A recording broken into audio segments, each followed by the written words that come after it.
జగన్మోహన్ రెడ్డిని నమ్ముకుంటే జైలుకెళ్లడం ఖాయమని పిఎస్ఆర్ అరెస్టుతో మరోసారి రుజువైంది. అధికార దుర్వినియోగం చేసి జగన్ రెడ్డికి ఊడిగం చేస్తే ఇంటెలిజెన్స్ చీఫ్ అయినా ఓచల్ లెక్క పెట్టక తప్పదు.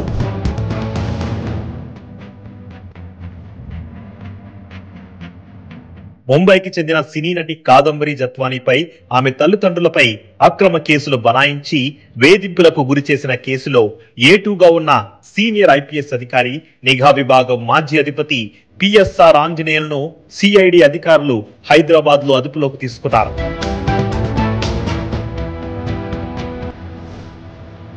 రాష్ట్ర విభజన తర్వాత డీజీ క్యాడర్ కలిగిన సీనియర్ ఐపీఎస్ అధికారిని అరెస్టు చేయడం ఇదే తొలిసారి. కేవలం కాదంబరి జత్వానీ విషయంలోనే కాదు, ఒక ఉన్నతాధికారిగా తన బాధ్యతను పూర్తిగా విస్మరించి జగన్ చెప్పిన దానికల్లా తలాడిస్తూ పిఎస్ఆర్ ఆంజనేయులు ఎన్నోసార్లు అధికార దుర్వినియోగానికి పాల్పడ్డాడు.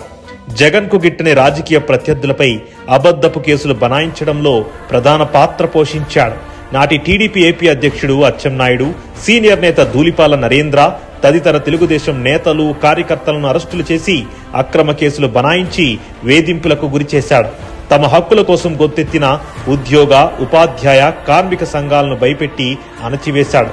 ఆంజనేయులు ఏపీపీఎస్సీ కార్యదర్శిగా ఉన్న సమయంలో గ్రూప్ 1 ఉద్యోగాలను అమ్మకానికి పెట్టి 150 నుండి 200 కోట్ల మేర అవినీతికి పాల్పడి యువతను నిట్ట నిలువునా మోసం చేశాడు.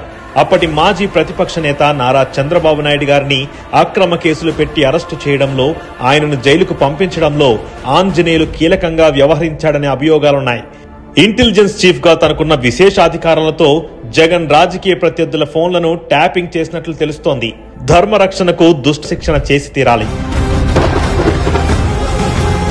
అన్యాయానికి పాల్పడితే ఎంతటి వాడైనా శిక్ష అనుభవించక తప్పదు. కూటమి ప్రభుత్వం దీనికి ఎప్పుడూ కట్టుబడే ఉంటుంది.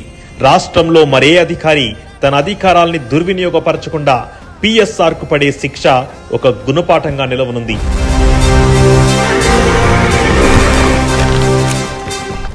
తన పేరు చరిత్ర మర్చిపోదు.